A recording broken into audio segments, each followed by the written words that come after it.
Hello and that music.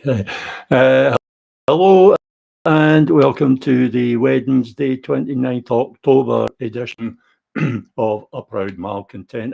And I am a Proud Malcontent, and I'm speaking to you today from a brilliantly sunny Perth once again. I'm very pleased to say, because I'll get some washing dried. That's my life these days, laundry. So it's the weather. Moving on, news. Oh, didn't bother about the news. Listen, let's just no go there.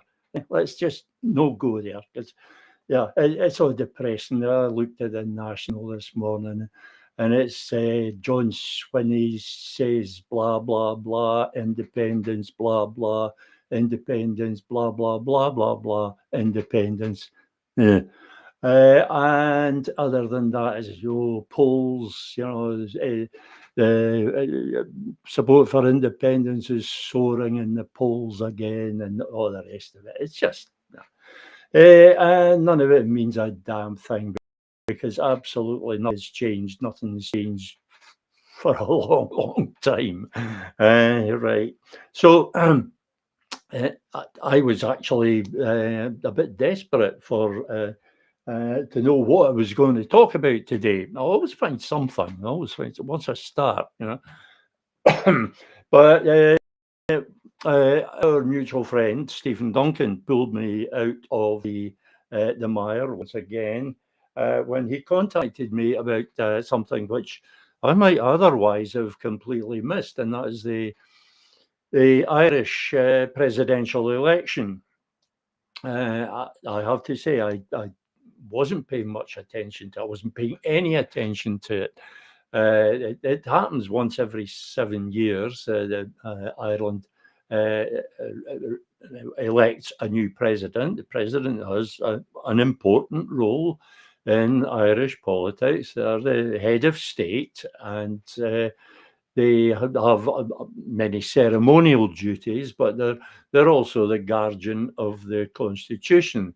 I would envisage that in an independent Scotland, we would necessarily be a republic. We would have a president, a head of very much like the Irish presidency, uh, as I see it. But I probably should have been taking more interest, but I wasn't until, as I say, Stephen drew my attention to the Irish presidential election when he sent me an email with a link to a topic about it. But what struck me, what stood right out right away, was some figures.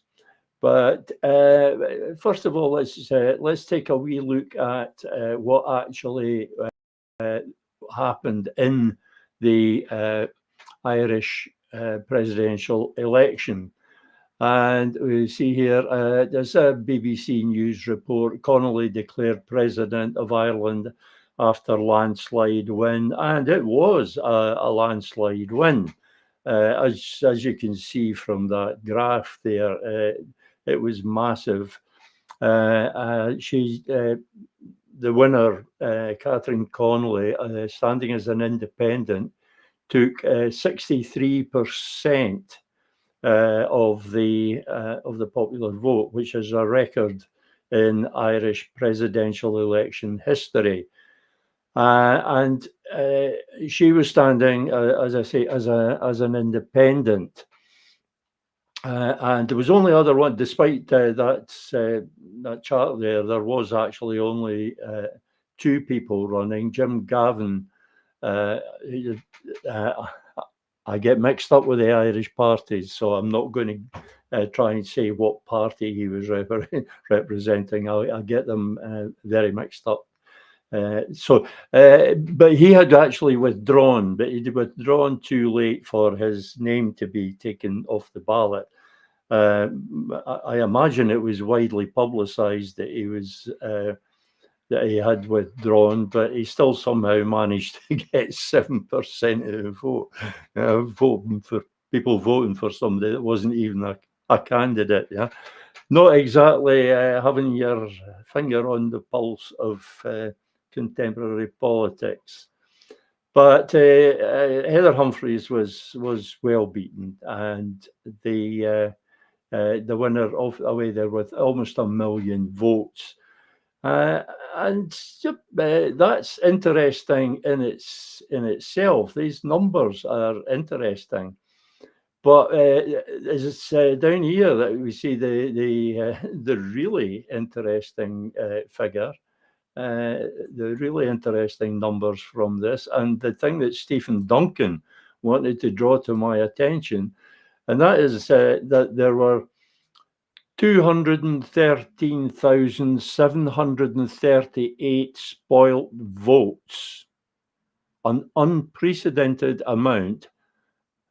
There was also a turnout of only 46%, which is hugely disappointing, but it doesn't distract from the fact that there was this 213,738 spoiled votes, spoiled ballots, which is remarkable. And Stephen did some research, and he got me some figures, and he informs us that in 1990, the spoiled ballots was 0.6% of the total votes. In 1997, remember the Irish presidential elections are every 7 years. So in 1997, it had soared, as the National would say, it had soared from 0.6% to 0.8%. In 2004, there was no count. Mary McAleese was elected unopposed. In 2011, 1%, 2018, 1.2%, and in this year's Irish presidential election, it was 12.9%. 12.9% of the vote. And that is remarkable. And that's my excuse for messing up the buttons pressing there, because I'm quite taken aback at that. You could be justified in using the term soar in this case, because it soared from 1.2% to 12.9%. That's 10 times the number. And why did this happen? Did everybody just suddenly forget how to make a cross on a piece of paper?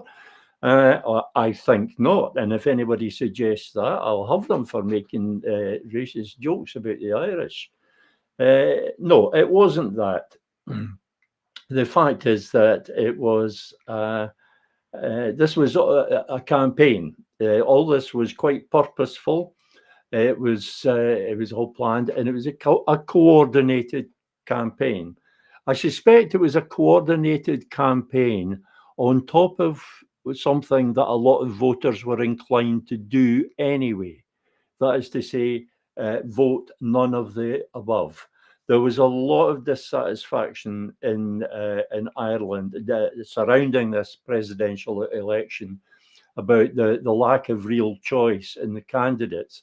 They were characterized as two left-wing candidates, and it was the right, the moderate right, and everything further than that, who were complaining that there was no one on the ballot representing their views. And they have a point. They have a point. I mean, I don't like Tories, but I accept that there are 25% of people in Scotland who vote Tory, and therefore the Tories are entitled to representation because these people are entitled to representation. That's democracy. So they had a point, and there was this coordinated campaign. But as I say, I think people were rather pissed off with the whole political system, as are people everywhere. But when we look at who was behind the Spoil the Vote campaign, that's what they called it. The website, everything, X account, Facebook account, the whole shebang. It was a well organised and coordinated campaign. Now the people behind it, I went through their names here on this RTE website. I went through the wee bios on them, and I have to say they are not the sort of people I would be campaigning alongside. Nonetheless, as I say, they had a point about the lack of representation on the ballot. That they had a fair point. So it was perfectly valid for them to start this campaign, this Spoil the Vote campaign. And they weren't campaigning for any particular message. People just sort of did what they pleased on that. Some of them wrote messages about one issue or another, and some of them wrote the name of a would-be candidate who didn't quite make it onto the ballot. Through what seems to be quite a fair system, she didn't get enough support to get onto the ballot.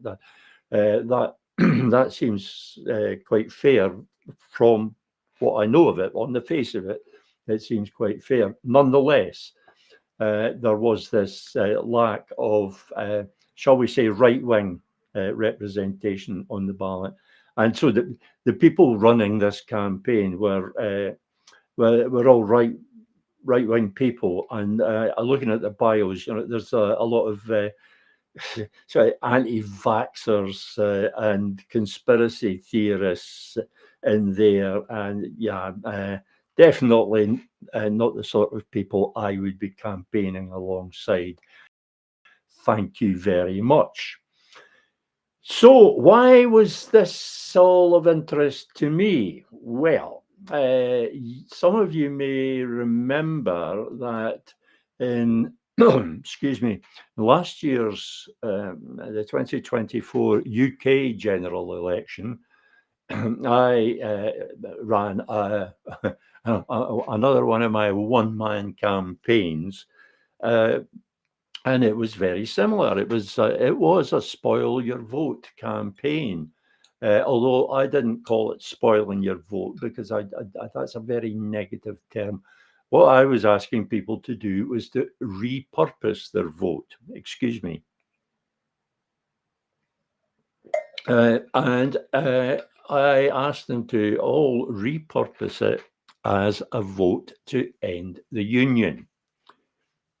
Now, at that time, I stated that this was just because I got a lot of people saying, "Oh, you can't do that in a Holyrood election." I said, "Well, this isn't a Holyrood election. Duh. Pay attention. It's a Westminster election, and it makes absolutely no difference how we vote in that. Scotland never gets the government, the UK government that we vote for. Never. We sometimes coincidentally vote for the same as they do in England. But we get that government not because we've voted for it, but because England has voted for it. And most of the time, we don't get that coincidence at all. So it really doesn't matter who you vote for. And there was a time when I would have said it was important to vote for the SNP, which at that time was really the only pro-independence party. It was still a pro-independence party at that time. And it was important because it was to send a signal, and it was we expected big things. At one point, we sent 56 of them down there, and we expected big things of them. We expected them to do stuff. we expected them to settle up, and instead they settled down. You just take a look at Pete Wishart, for example, the perfect example of settling down. If he had a strapline, it would be "I've settled down." Uh, so that ceased to be important. It ceased to be important because the SNP simply wasn't living up to our hopes or expectations. It simply wasn't doing anything. So by the time it came to last year, I concluded that it really didn't matter who we voted for in a Westminster campaign. So we might as well repurpose our vote. So I suggested that everybody repurpose their ballot by writing "End the Union" across it, with or without the hashtag, just the words "End the Union." It was important to have consistency so that it would be readily identifiable as a coordinated action, a coordinated campaign. And if we got enough support for this, if we got enough participation, it would certainly send a message. It would rock things a wee bit, just as that 13% spoilt votes in the Irish presidential election. That's all they're talking about now. They're not talking about the winner, and they're not talking about the election at all. They're talking about that 13% spoiled votes. That has given the politicians a fright. I bet it's given them a fright. That is the people standing up to the politicians. That's the people saying, right, we're not prepared to just take whatever you're going to give us. We're going to tell you what we want, and you will get it for us. That is your job. Our job is to tell you, your job is to do it. Okay? And that's kind of what I had in mind with the last year's campaign. And the target I set for it was 5%, that being the percentage of the vote that a candidate has to get in order to save their deposit. I thought, well, if the level of spoiled votes was the same as if it was a candidate, it would save his deposit. That's the sort of little thing that the media catches onto. They latch onto something like that. Yeah, there's a wee hook there for them. So I thought it could be effective. In fact, there wasn't nearly enough participation. There was all sorts of scare stories about letting the unionists in and all the rest of it. But that was a lot of nonsense. So there was never going to be that much support for it that would ever put the pro-independence majority in jeopardy. The SNP was doing more to put the pro-independence majority in jeopardy. They still are. Yeah? They're the ones that are doing most to put that pro-independence majority in jeopardy, because they are the ones that are doing the most to put people off voting for them. And if there's to be a pro-independence majority, the SNP has to be the biggest part of that as things stand. And that's not going to change before the election next year. I'd never really considered whether this was suitable for a Westminster, for a Holyrood election until I got that email from Stephen, and then I started to think about it, and I thought back to last year and the campaign that I ran unsuccessfully. Honestly, I can't remember what the level of spoiled votes was in the 2024. I was told, I think it was higher than usual. It was more than usual, but it hadn't increased by enough to make any impression. So it really doesn't matter what it was. Just it was higher than usual. So some people, it looks like some people participated in the campaign. Some people were prepared to stand up to the politicians. Some people in Scotland, the same as there had been in Ireland. Anyway, this is from an article that I published on my old WordPress blog back in February last year, in the run-up to the 2024 UK general election. And I'll just read out, there's not much here, but I'll read out what I said about this. My thinking is that if the Yes movement is once persuaded to come together for a particular purpose, it will thereafter be more easily brought together for whatever purposes the fight to restore Scotland's independence requires. What is needed is some form of action that is all but certain to be supported and participated in by the largest part of the independence movement. This action must, therefore, be something that will appeal to the least committed of those activists, the ones who don't go on marches or attend rallies or take part in street work. Don't expect these people to do anything that requires much in the way of effort. Don't ask them to make a sustained effort. Ideally, make it a case of not doing something rather than doing something. But if it must be something that is done, make it a quick and easy one-off. And if it's fun to do, that's even better. The idea of repurposing the ballot paper in the 2024 Westminster election as a vote to end the Union ticks all those boxes. It involves nothing more than writing "End the Union" across the ballot paper. And that's it. If enough people do this, it will create a bit of a stir. There will be a reward for the effort of repurposing the ballot in the form of a discernible effect. This should make it easier to persuade Yes activists to participate in the action. Hopefully, this might grow into the kind of sustained and concentrated and coordinated mass campaign that is needed if our aspirations are to be realised. I shall be continuing to promote a Repurpose Your Vote campaign between now and the Westminster election, whenever that might be. Whether it succeeds is up to you. And sad to say, the independence movement decided that it was not going to succeed.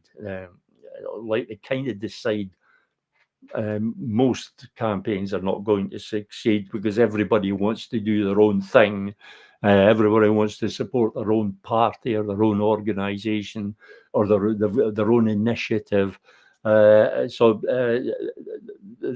idea of a mass coordinated campaign would seem to be a thing of the past. It's simply not going to happen anymore. The independence campaign just isn't built that way anymore. The independence movement, I should say, simply isn't built that way anymore. So it didn't work last year. But getting that email from Stephen got me to thinking about next year's election. And I had been asked on social media, I had been asked, and in private communications, I had been asked numerous occasions how I was going to vote next year in the 2026 Scottish general election. And I couldn't tell anybody. I couldn't say. And I wasn't prevaricating. I'm quite happy to say how I'm going to vote, but I had to say that I have no idea. I simply don't know. Apart from anything else, the situation is so fluid that pretty much anything can happen between now and then. Probably won't.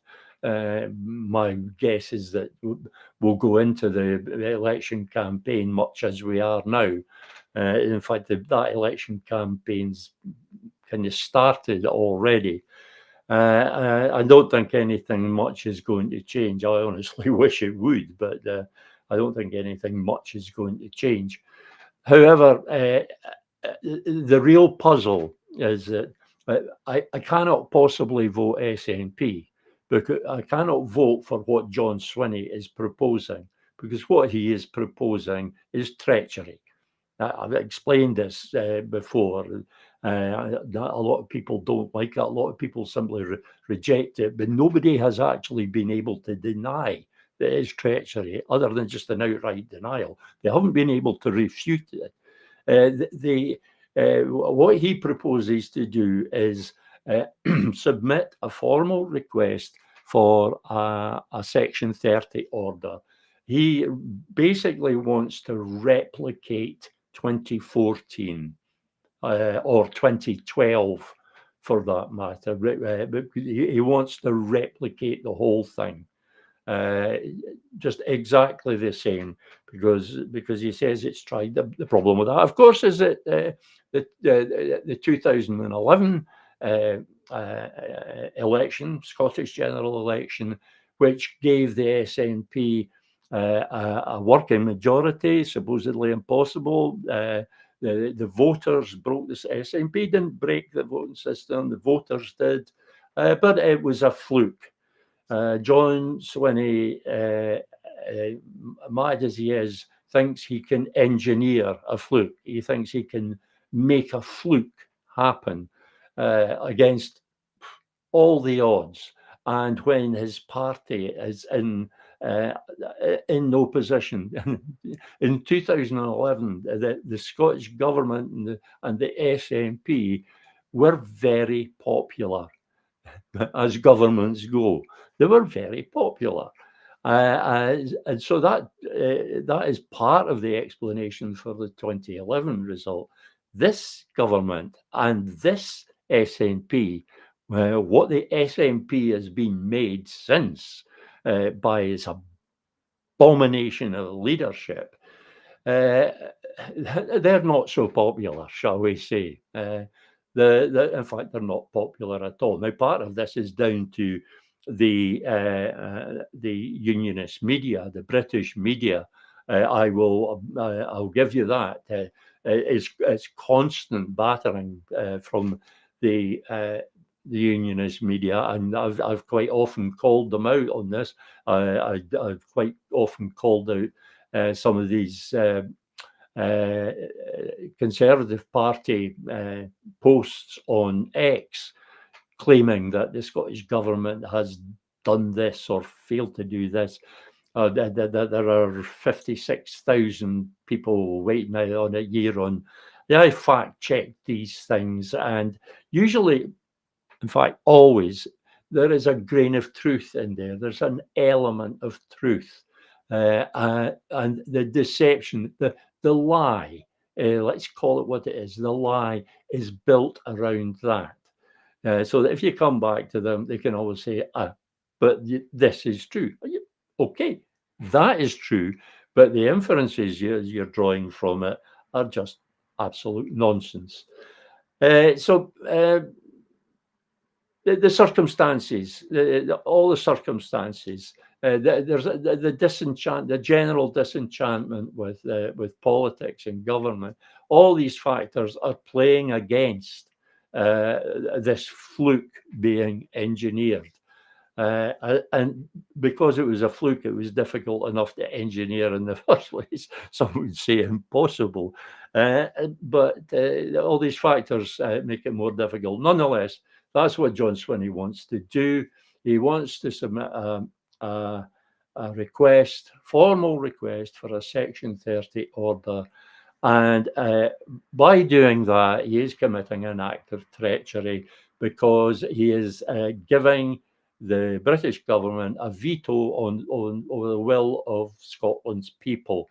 He is acceding to the alien doctrine of parliamentary sovereignty. He's putting Westminster above the people of Scotland, and in so doing, he is denying the sovereignty of the people of Scotland. These two things are inextricably linked. You can't recognise, validate the sovereignty of Parliament without denying the sovereignty of the people. It can be one or the other. It can't be both.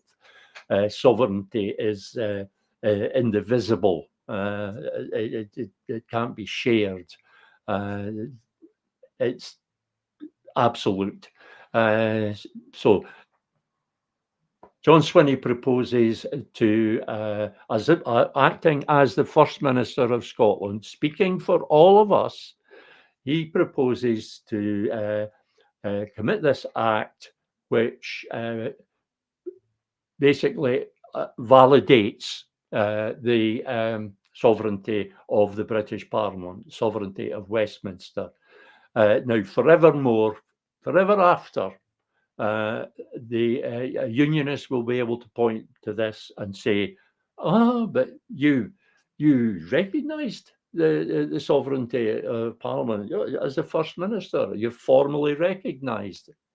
And what's all this nonsense about the sovereignty of people? You've already acknowledged the sovereignty of the British Parliament. That will be there forevermore. We will no longer be able to plead that within the British state there is no democratic route to independence. There is no democratic means by which we can exercise our right of self-determination, because John Swinney is putting it down in writing, carving it in stone, that the Section 30 process is valid as a democratic route to independence, and it absolutely is not. Let's be perfectly clear about that.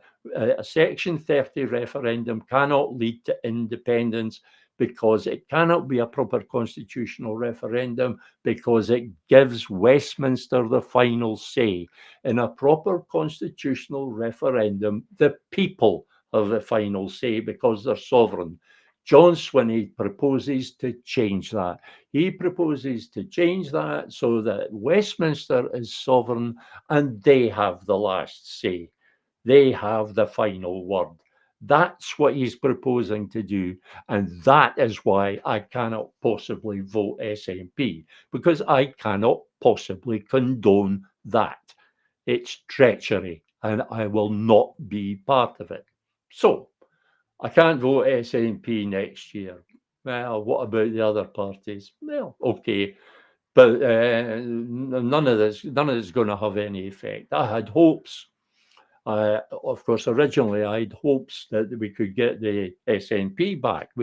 That the membership of the SNP would take it back. But then we had the SNP conference 2 or 3 weeks ago, and we learned that the membership's loyalty to the party's leadership, the SNP leadership, is greater than its loyalty to, or its devotion to Scotland's cause. The membership decided to support the leadership, regardless of the fact that what the leadership was proposing to do was both treacherous and bound to fail. So that was their choice. No longer can we say it's just the SNP leadership. Don't blame the membership. The membership went along with the leadership. They sent delegates to that conference, and their delegates went along with the leadership. They went along with the treachery. So can't possibly vote SNP. Now, I had hoped that we could get SNP back, as I say. And failing that, I had hoped that ALPA would step into the breach, that ALPA would offer a strategy, a real strategy for restoring independence. such as Scottish UDI. But that is the only such strategy that's on the table at the moment. Nobody else has come up with another one. There is no other one. It's a strategy for independence. And I'd hoped that Alapa would do that they would come on board, especially because they've nothing to lose. The party's in disarray, as we saw from their conference, and subsequent departures and squabbles. It's in a bit of a mess. Apparently, there were only about 100 people turned up to a conference. That's sad. Yeah, it really is sad. Alpa could have been so much. But yeah, Kenny McCaskill's such a huge disappointment. He has the presence, he has the authority, he has the gravitas. He maybe doesn't have the charisma. He certainly doesn't have the guts. He doesn't have the spine. He's just like all the rest of them, like John Swinney and all the rest of them. He's just shit scared of going up against the British state. He's terrified of the politics of confrontation. They're all like mini-me's of Nicola Sturgeon. Absolutely terrified of confrontation, totally averse to it. And, you can't avoid that confrontation. This is British politics we're talking about. It is adversarial politics. You can't avoid confrontation. If you want to go somewhere, you're going to have to confront the people, the things that are stopping you going there. So confrontation is not to be avoided. Nicola Sturgeon was always on about avoiding legal challenges. Avoiding legal challenges, never doing anything that might be subject to a legal challenge. This is avoiding confrontation. Pretty much anything's subject to a legal challenge these days. And besides, legal challenges aren't there to be avoided. They are there to be taken on and beaten. That's what a party representing this country should be doing. It should be taking on these legal challenges and beating them. Should be picking its fights. We should be picking the fights, right? I'll say that. But we should be taking them on and winning them, not avoiding them altogether. Because you avoid them altogether, you avoid confrontation altogether, you never get anywhere. You're letting the people who are stopping you stop you. So it's not Alpa either, because there's very little sign that there's the remotest possibility of Alpa coming on board with a real independence campaign instead of a mere election campaign. So that leaves just the other fringe parties, and quite honestly, there's absolutely nothing there. They're not even showing on the polls. I doubt very much if they're ever going to show on the polls. And it's not that I don't support them because they're not showing in the polls. It's because they're not showing in the polls because they haven't got anything special to offer the voters. If they had something special to offer the voters, they would be showing in the polls. And if they had something special to offer the voters, and it was something that this voter liked, then I would support them. So it's not just because of the numbers. That's not the way I think. I don't not support them just because they're going nowhere at the moment. I don't support them because there's no reason for them to go anywhere at the moment, as far as polling is concerned, as far as support is concerned. They just aren't offering anything distinctive, much like Alpa. Alpa's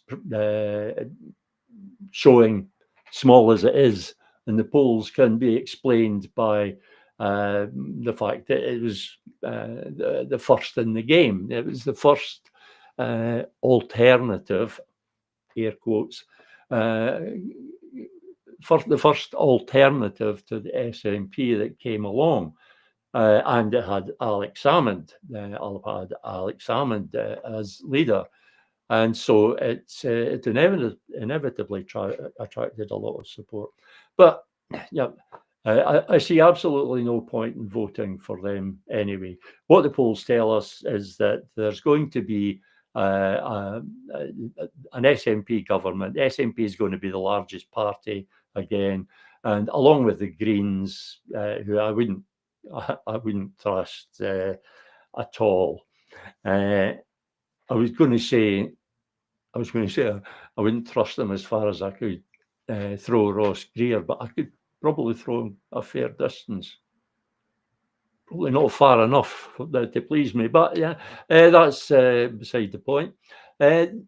No, I don't trust the Greens. They'll get into bed with anybody if they get a sniff of the leather in a ministerial limousine. They'll just go along with anybody. But that's the way it's going to be. That's what the polls tell us. That's the best information we have. So that means that there's going to be another 5 years when absolutely nothing happens.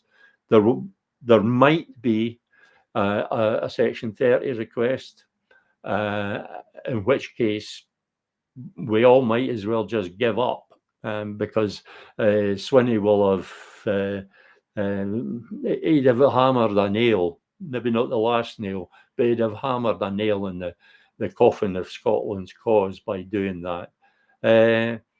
It will almost certainly 99.9% certainly be refused. In fact, it's already been refused. So Starmer, if he's still there, or whoever replaces him, would actually find it very difficult to U-turn on that after everything that's been said. And then it just all comes to a dead stop. That's a dead end. Swinney supposedly has a secret plan. I'm not sure if that's his claim or if that's being claimed on his behalf by some SNP loyalists. Supposedly has a secret plan. Well, I wonder if it's the same secret plan that Nicola had, the one that we never got to see. Despite there being a desperate need for that plan to be deployed, we never got to see it. We're not going to get to see John Swinney's either.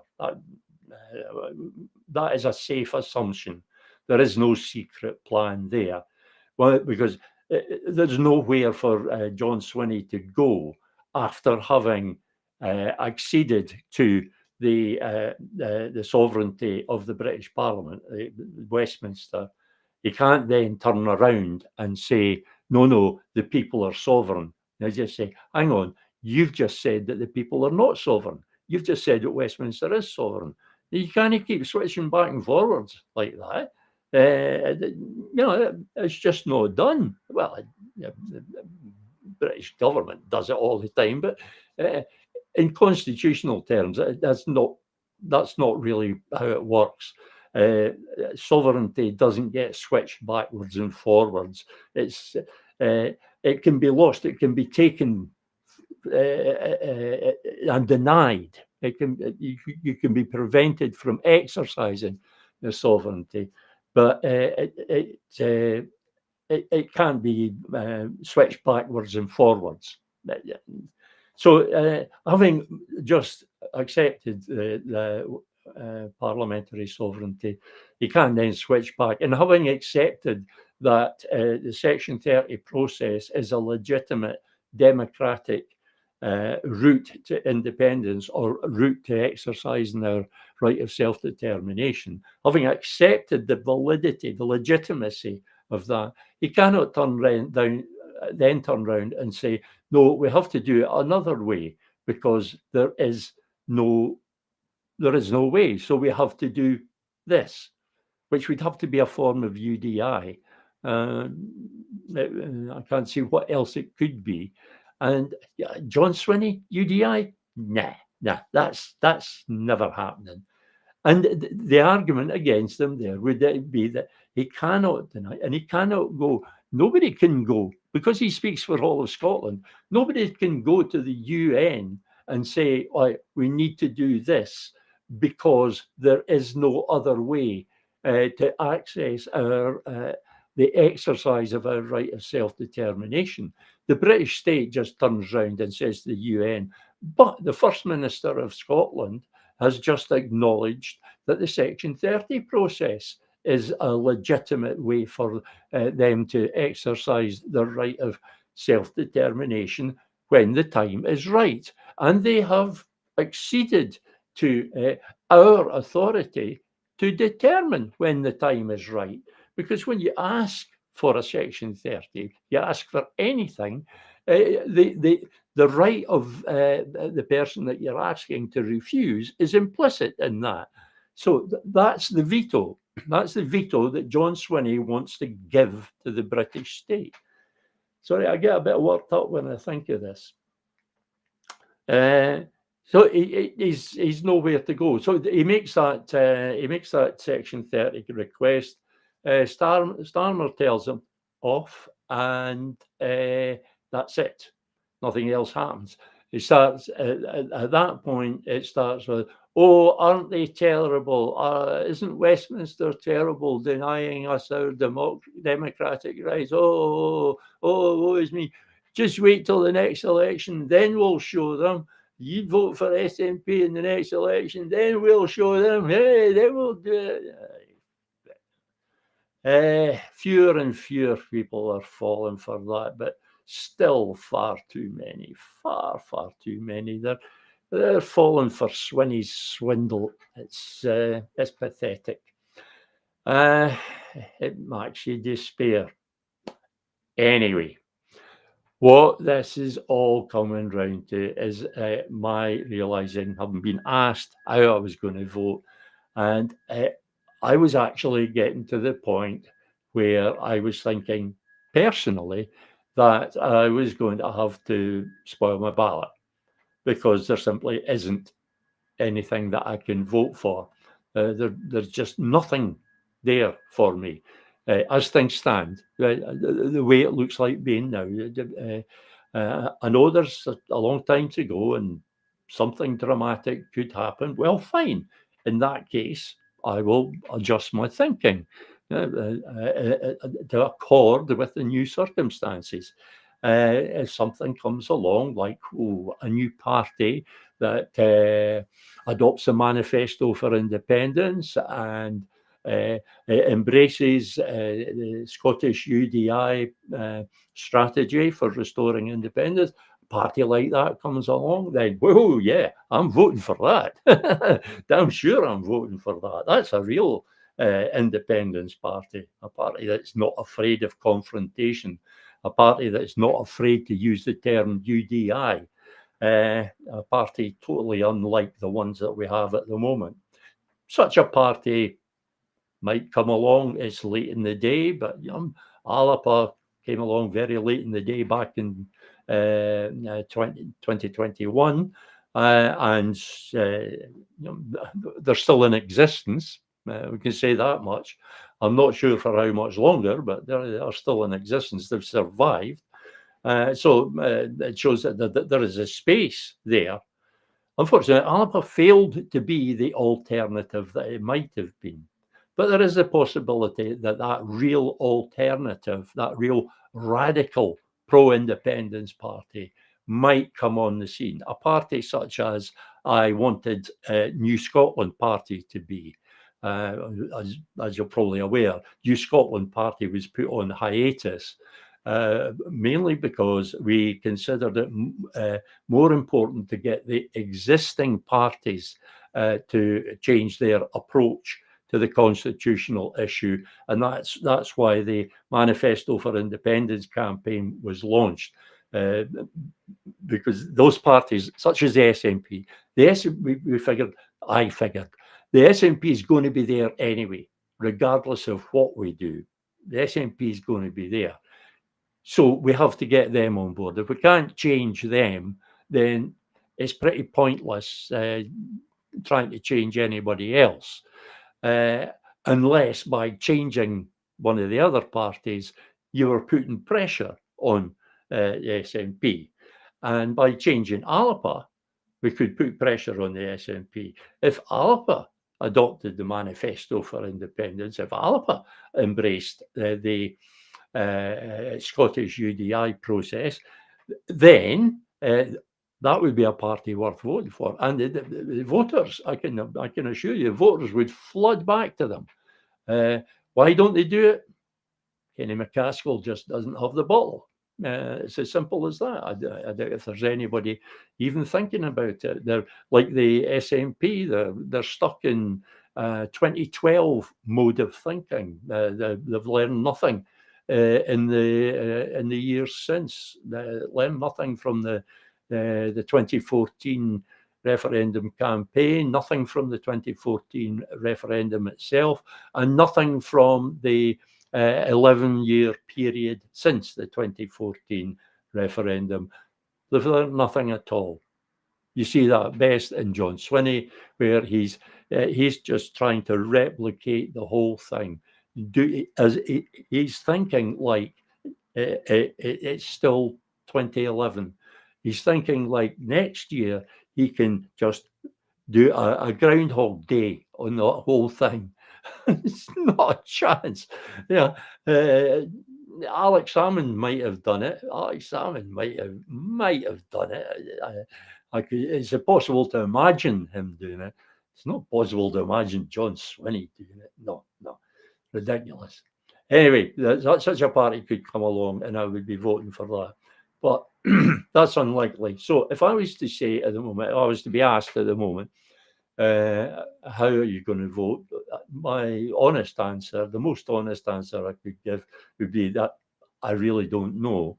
But if forced to make a choice, I'd have to say I was going to spoil my ballot, because I will not, I will not fail to vote. I will not fail to go to the poll. I regard that as a solemn civic duty and a solemn personal duty. So I will go to the polling station. I'm not, maybe when I'm properly invalid, I will think about a postal vote. But at the moment, I like the ritual, if you like, of going to the polling station and marking my ballot.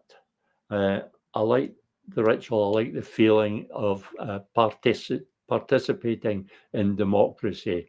I feel as if I'm doing a duty, and I also appreciate the privilege that it is to live in a democracy where, at the very least, you're allowed an occasional vote that might just change things in some way. I know I'm not talking about democracy as we know it, but that's the theory of democracy, at least.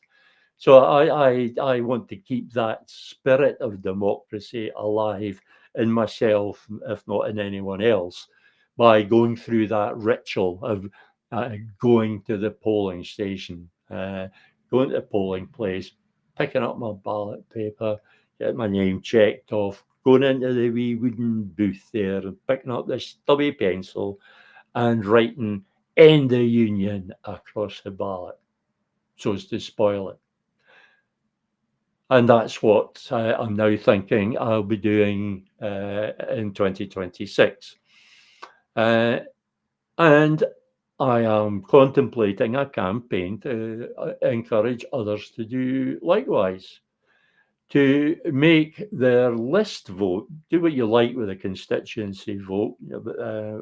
I'm resigned to the fact that the treacherous SNP is going to win the constituency vote. But we can use the list vote to give them a fright. I've previously explained why using the list vote as a de facto independence referendum just doesn't work. It can't possibly be conclusive enough to do the job. But we could use it in a different way. We could use it to vote end the union.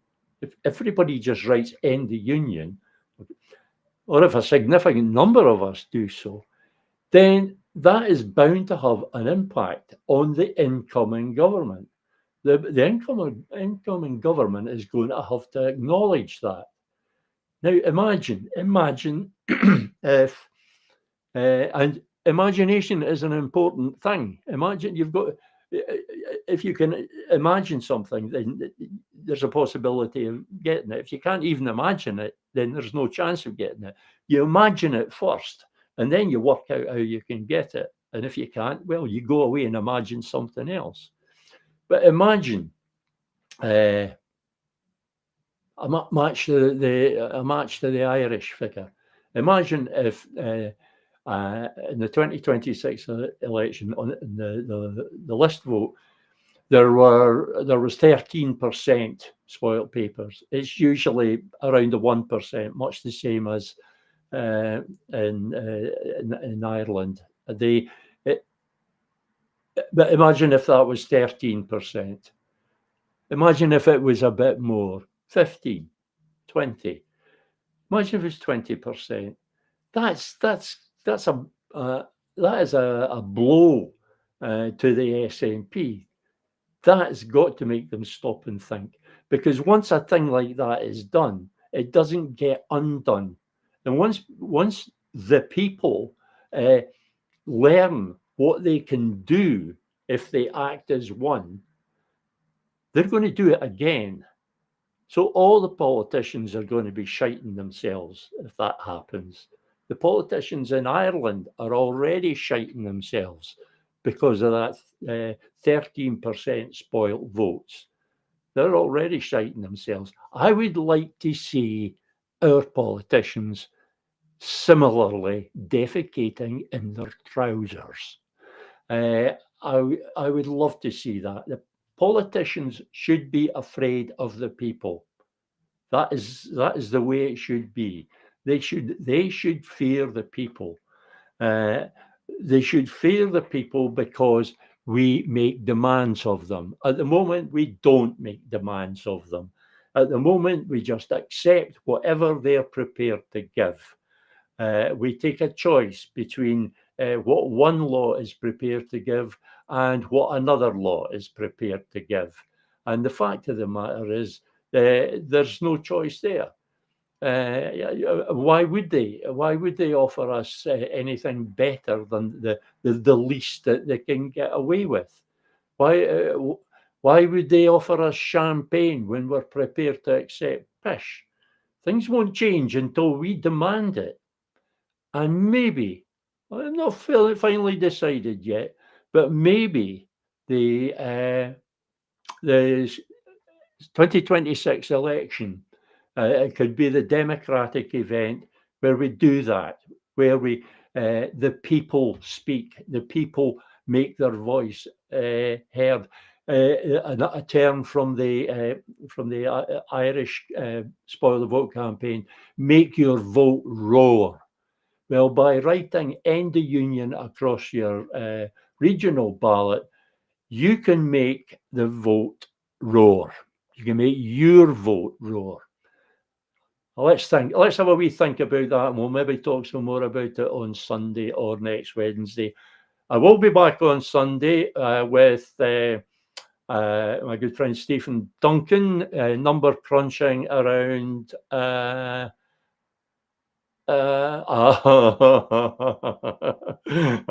forgotten again. I'm sorry, Stephen. Listen, tune in on Sunday. You'll find out soon enough. Until then, goodbye.